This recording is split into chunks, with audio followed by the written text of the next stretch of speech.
রাজ্যের মর্যাদা দেওয়ার দাবিতে তুমুল বিক্ষোভ চলছে ভারতের লাদাখে। এরই মধ্যে বিক্ষোভকারীদের সঙ্গে নিরাপত্তা বাহিনীর সংঘর্ষে 4 জন নিহত, আহত হয়েছেন অনেকে। চলমান রাজ্যের দাবির আন্দোলনে এটিই প্রথম সহিংসতা। 24 সেপ্টেম্বর সকালে শত শত বিক্ষোভকারী রাস্তায় নামার পর শুরু হয় এই সংঘর্ষ। এর আগে আন্দোলনকারীরা অনশন কর্মসূচি পালন করেছিলেন। বিস্তারিত থাকছে ডেস্ক রিপোর্টে। রাজ্যের মর্যাদা ও সাংবিধানিক সুরক্ষার দাবিতে লাদাখের বিক্ষোভকারীরা পুলিশের সঙ্গে সংঘর্ষে জড়িয়ে পড়েছেন। এনডিটিভি খবর জানিয়েছে, এরই মধ্যে বিক্ষোভকারীদের সঙ্গে নিরাপত্তা বাহিনীর সংঘর্ষে 4 জন নিহত ও বহু মানুষ আহত হয়েছেন। চলমান রাজ্যের দাবির আন্দোলনে এটি প্রথম সহিংসতা। 24 সেপ্টেম্বর সকাল থেকে শত শত বিক্ষোভকারীরা রাস্তায় নামার পর এই সংঘর্ষের সূচনা হয়। এর আগে আন্দোলনকারীরা অনশন কর্মসূচি ও পূর্ণ ধর্মঘট পালন করছিলেন।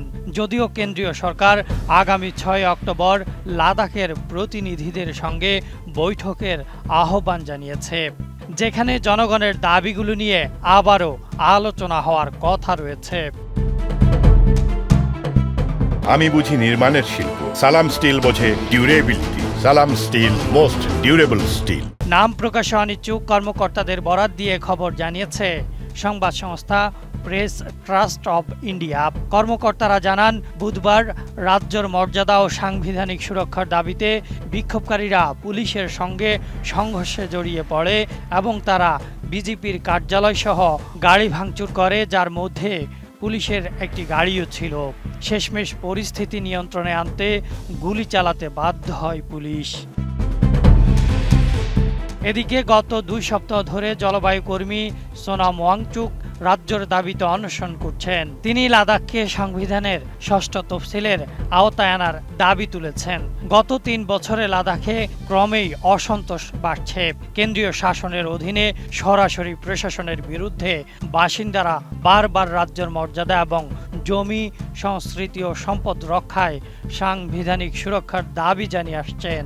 2019 সালের আগস্টে জম্মু কাশ্মীর ভেঙে লাদাখকে আলাদা কেন্দ্রশাসিত অঞ্চল ঘোষণা করা হয়।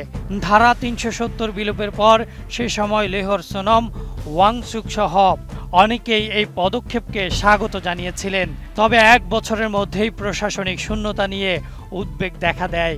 লেফটেন্যান্ট গভর্নরের অধীনে সরাসরি কেন্দ্রীয় শাসন শুরু হলে সেই শূন্যতা আরও প্রকট হয়ে ওঠে।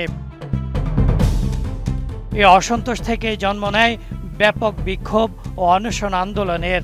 ইতিহাসে প্রথমবারের মতো বৌদ্ধ অধ্যুষিত লেহ ও মুসলিম অধ্যুষিত কার্গিলের রাজনৈতিক ও ধর্মীয় সংগঠনগুলো একত্রিত হয়ে লেহ অ্যাপেক্স বডি ও কার্গিল ডেমোক্রেটিক অ্যালায়েন্স নামে যৌথ প্ল্যাটফর্ম গঠন করে।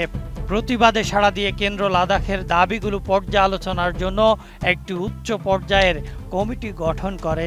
তবে একের পর এক বৈঠকেও কোনো অগ্রগতি হয়নি। চলতি বছরের মার্চে লাদাখি প্রতিনিধিরা দিল্লিতে স্বরাষ্ট্রমন্ত্রী অমিত শাহর সঙ্গে বৈঠক করেছিলেন, কিন্তু বৈঠক ব্যর্থ হয়। স্থানীয় নেতাদের দাবি, স্বরাষ্ট্রমন্ত্রী তাদের মূল দাবিগুলো প্রত্যাখ্যান করেছেন। Desk report, ATN news.